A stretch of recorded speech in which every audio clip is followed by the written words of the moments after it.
You know what really pisses me off? When people act like I'm the bad guy for wanting to experience life on my own terms. Like, is it really that crazy to want a little freedom? I'm Gabby, 23, and I'm about to tell you how my boyfriend of 4 years completely overreacted when I suggested something that wasn't even that big of a deal. Anthony and I met when I was 19. I'd never really been single, always jumping from one relationship to the next, but with him, it felt different, more stable, you know. We moved in together after 2 years, and everything was going according to plan. Then COVID hit, and we were stuck in our tiny apartment driving each other nuts. Just as things were getting back to normal, I got a serious brain concussion in a car accident that basically kept me bedridden for over a year. I'm not going to lie, Anthony was there for me through it all. He'd work all day, then come home and take care of me, make dinner, help me to the bathroom when I could barely walk, the whole thing. I know that sounds amazing, and it was, but also it was suffocating. By the time I started feeling better, I realized I'd spent my entire early 20s either in a relationship or literally confined to our apartment. I hadn't lived at all. So, when I finally recovered enough to function normally, I decided I needed to go on a solo trip. 3 months backpacking across Europe, something I'd always dreamed about. Anthony was supportive at first, saying I deserved to have some fun after everything I'd been through. He even helped me research destinations. But then I brought up what I thought was a perfectly reasonable suggestion. "I've been thinking," I said one night while we were making dinner, "what if we had, like, an open relationship while I'm away?"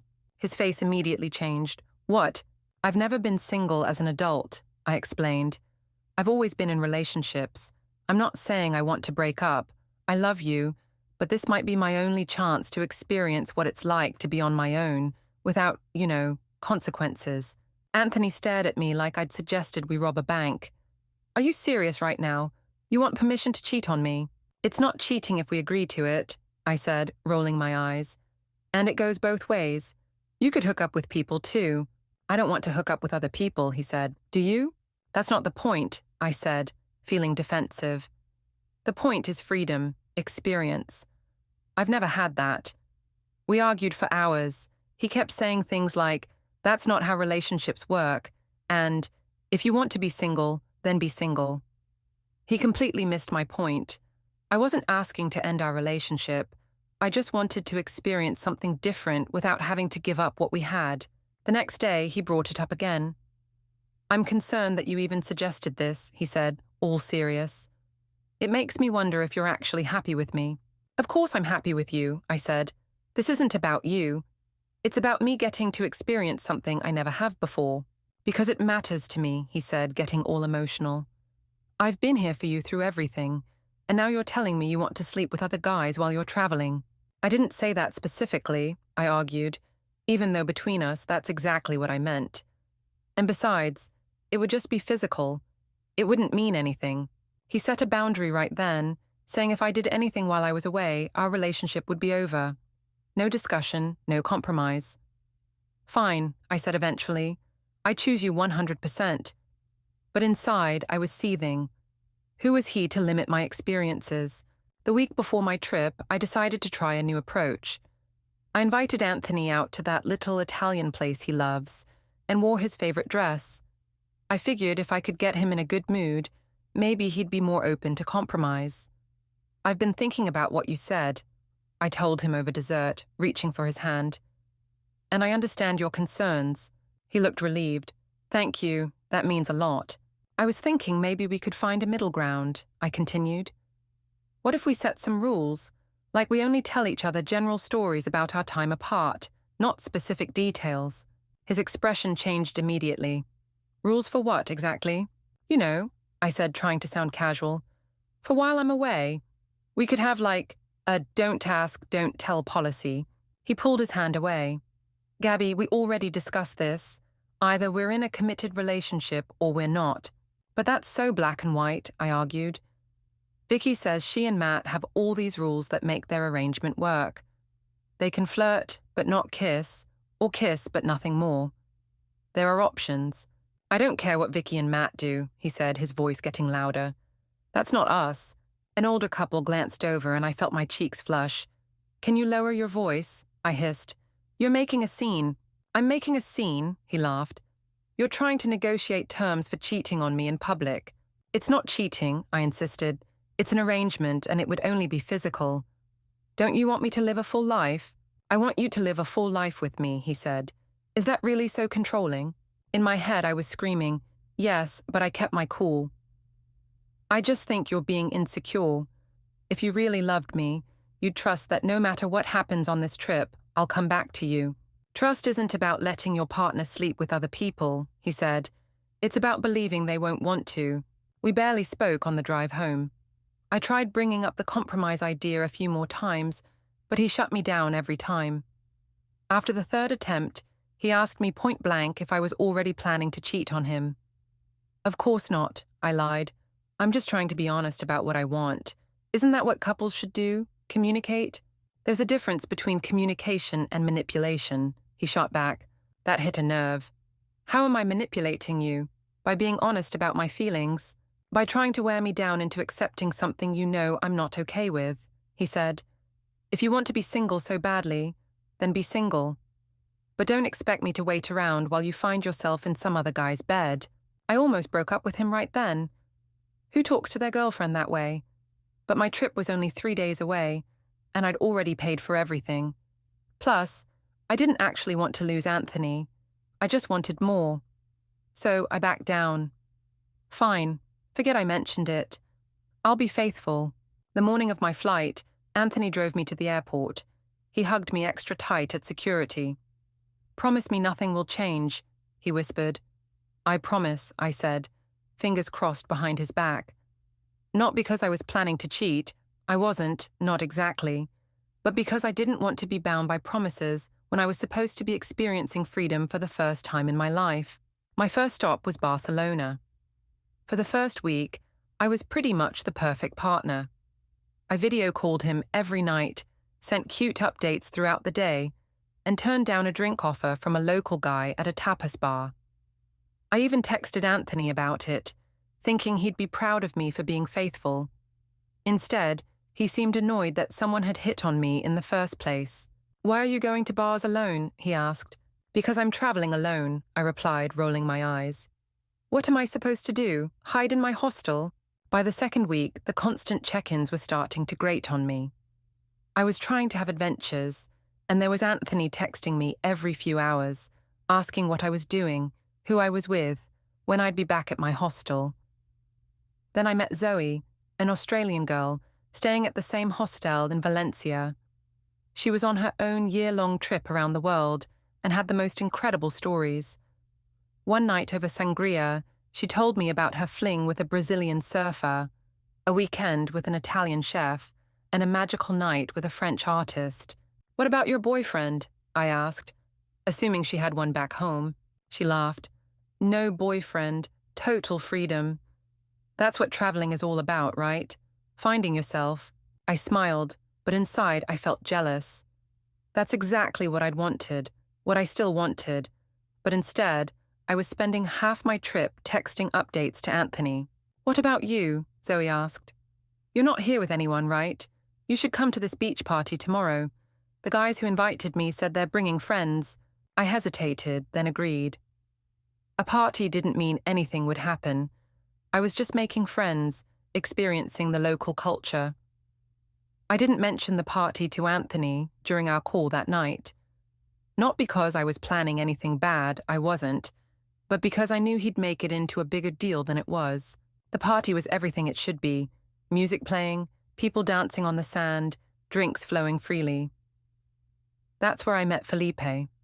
Tall, tanned, with this slight accent that made even the most ordinary words sound interesting. He knew all the best spots in Valencia, the restaurants tourists never find, the hidden beaches, the secret viewpoints. When he offered to show me around the next day, I said yes without hesitation. It wasn't a date. It was a local showing a tourist the authentic side of his city. I didn't tell Anthony about Felipe either. Over the next few days, I started to pull away without really meaning to. I'd miss a call here, take hours to respond to a text there. Every time my phone buzzed with another text from Anthony, I felt a flash of irritation. Here I was, finally having the adventure I dreamed about, and he couldn't give me the space to enjoy it. One night, after showing me a breathtaking sunset from a cliffside spot only locals knew about, Felipe kissed me, and I kissed him back. It meant nothing, I told myself. Just part of the experience, a fleeting moment in a foreign country. It wasn't cheating, not really, just a kiss. But it didn't stop at a kiss. Back at my hostel, guilt gnawing at my stomach, I did what any reasonable person would do. I picked a fight with Anthony. He'd sent a text asking if I was back safe, and somehow it set me off.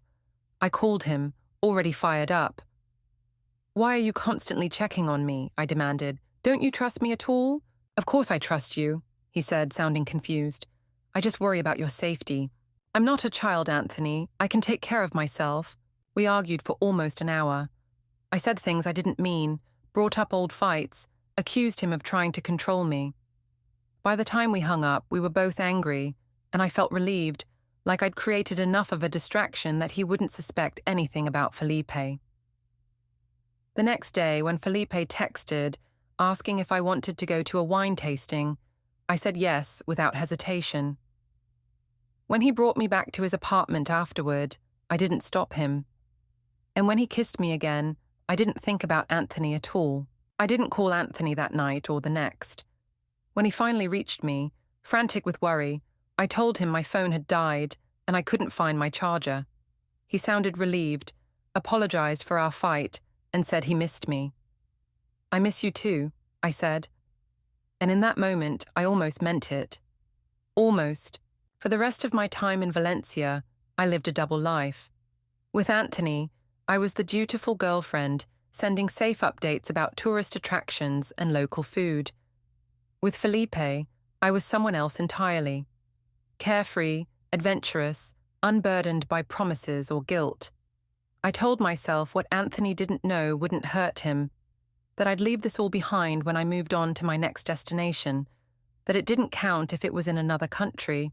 The night before I left Valencia, Felipe asked for my number, said he wanted to keep in touch. I gave it to him even though I knew I shouldn't have, even though I planned to block him as soon as I was on the train to my next destination. But I didn't block him, and when he texted me photos of our spot by the cliffs, saying he missed me, I texted back. When he suggested meeting up in Barcelona before I flew home, I didn't say no. Meanwhile, Anthony was planning his visit. 2 weeks with me in Italy, the final stop on my trip. He sounded excited on our calls, talking about all the places we'd go together. I tried to match his enthusiasm, but all I could think about was how I'd managed to keep my secret from him.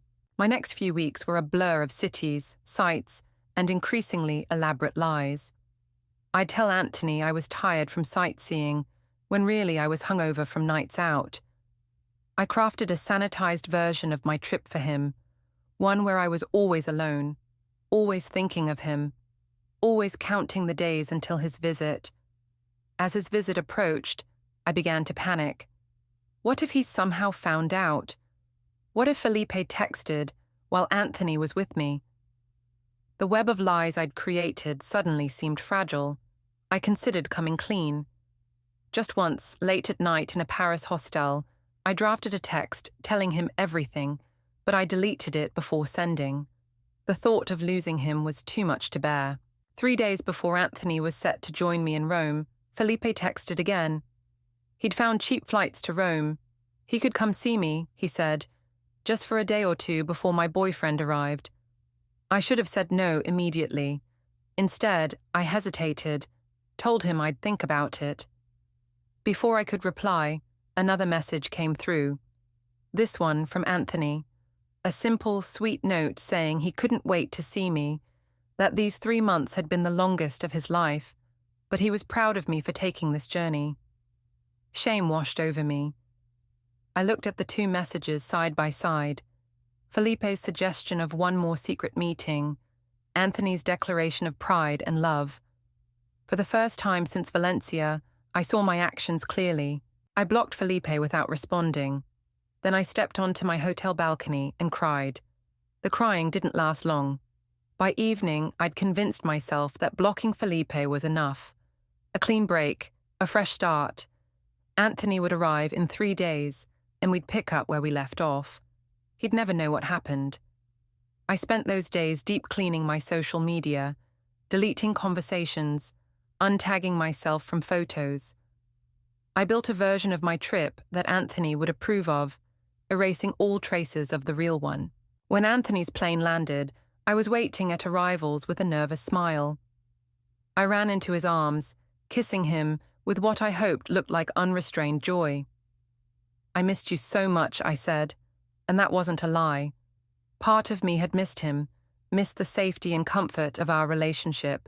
"Not as much as I missed you," he replied, holding me tight. For a moment, I let myself believe everything would be okay, that we could move past this without him ever knowing. But I'd gotten good at lying over the past few months. I kept my balance that first day and the next, showing Anthony around Rome with rehearsed enthusiasm, answering his questions about my trip with carefully edited stories. I thought I was pulling it off. I really did. Until I wasn't. 5 days into Anthony's visit, my phone lit up during dinner. We were at a little trattoria near the Colosseum, sharing a bottle of wine, holding hands across the table like the perfect couple we were pretending to be. The notification was just a preview, enough to show Felipe's name and the first few words. "I know you blocked me, but I had to try one more." Anthony saw it before I could grab my phone. I watched his face change as he read the name, the message. Watched confusion give way to suspicion, then hurt. "Who's Felipe?" he asked, his voice eerily calm. "Just someone I met traveling," I said, aiming for casual but landing somewhere around terrified. "A local who showed me around Valencia. I thought he was just being friendly, but he got weird and started texting too much, so I blocked him." For a moment, I thought Anthony might believe me. He nodded slowly, took a sip of his wine. "So, if I look at your phone right now, that's all I'll find." Just innocent tour guide texts that got weird. My heart dropped. "You want to look through my phone? Don't you trust me?" "I did," he said quietly. "But you're acting really strange right now." "Because you're interrogating me in the middle of dinner," I protested. "This is exactly what I was talking about before my trip. You being controlling and insecure." "Let me see your phone, Gabby." "No, that's an invasion of privacy." "What are you hiding?" "Nothing. I just have a right to privacy." Our voices were getting louder. People at nearby tables were starting to stare. Anthony took a deep breath, visibly trying to calm himself. "Okay," he said finally. "You're right, you have a right to privacy. So let's talk about something else. Tell me about Valencia. You didn't share many photos from there. It was a trap, and I knew it. But what choice did I have? I launched into my pre-prepared stories about Valencia. The tourist version. The safe version. I was halfway through a boring anecdote when Anthony's phone chimed. He glanced at it, then looked up at me with such pain in his eyes that I knew immediately what had happened. "Funny thing," he said, his voice shaking slightly. "I just got a message from someone named Zoe. She says she met you in Valencia and has been trying to reach you. Says she has information about you and Felipe she thinks I should know." My blood went cold. Zoe. How did she even know about Anthony, let alone have his number? "She says you two talked a lot about me," Anthony continued. "She says you showed her pictures, told her all about us, about how controlling and insecure I was for not wanting an open relationship, about how you were going to live your life anyway, because what happens in Europe stays in Europe." I couldn't speak, couldn't breathe, couldn't do anything but stare at him as my carefully constructed lies collapsed around me. "She says she felt guilty," Anthony went on. "Says she encouraged you at first but didn't realize how serious we were. Didn't know I'd been there for you through your concussion, that we lived together, that we had plans. She found me on your Facebook and thought I deserved to know." "Anthony," I finally managed, "it's not what you think." "What did you do, Gabby?" he asked, his voice barely above a whisper. "What did you do in Valencia?" I could have lied again, but what was the point? The truth was catching up to me. "It was just physical," I said, tears streaming down my face. It didn't mean anything. I was just having experiences like I wanted to before the trip. If you had agreed to the open relationship like I asked, this wouldn't even be an issue. His face hardened. So, this is my fault? You cheated on me because I wouldn't agree to let you cheat on me. I didn't cheat. I mean, yes, technically, but it wasn't about you. It was about me experiencing life, having freedom after being trapped for so long. No, he said, standing up. I don't understand betraying someone who loves you. I don't understand lying for months. I don't understand blaming your partner for your choices. He threw some euros on the table for our unfinished dinner and walked out. I ran after him, crying, causing a scene in the middle of a Roman street. Anthony, please, it was a mistake. It won't happen again. He stopped, turned to face me. You're right about that. It won't happen again. We're done, Gabby. You can't just end things like this. After 4 years, after everything we've been through. You ended things, he said. You ended things the moment you decided to lie to me, to betray me, to blame me for your choices. I'm just making it official. He walked away then, and this time I didn't follow. I stood in the street, tears streaming down my face, watching the best thing in my life disappear around a corner. I spent that night alone in our hotel room, alternating between sobbing, sending desperate texts that went unanswered, and raging at how unfair it all was. Yes, I'd made a mistake, but did that really erase 4 years of history? Did Anthony have to be so dramatic, so unforgiving? I woke up hoping he'd have calmed down, that we could talk rationally. But there was nothing. No calls, no texts, no Anthony. Just a notification that he'd changed his flight and would be leaving Rome that morning. I went to the airport, thinking maybe I could catch him, explain better, make him understand. But his flight had already departed. He was gone. The last 2 weeks of my trip passed in a blur of misery.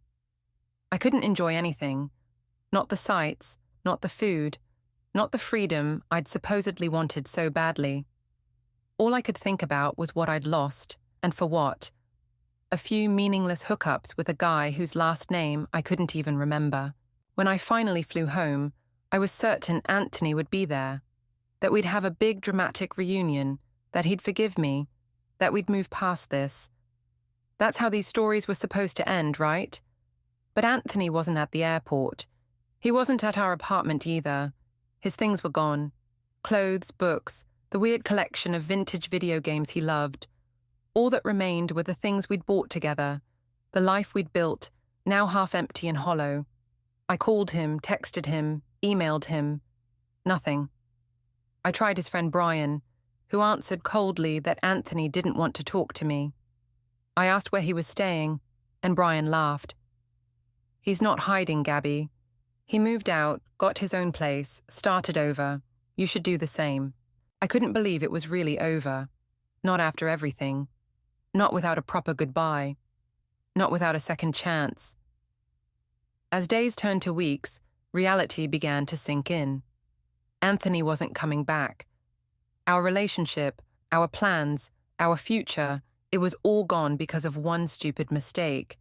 Because of my selfishness, because I'd thought I could have it all without consequences. 3 months after returning home, I ran into Brian at a coffee shop.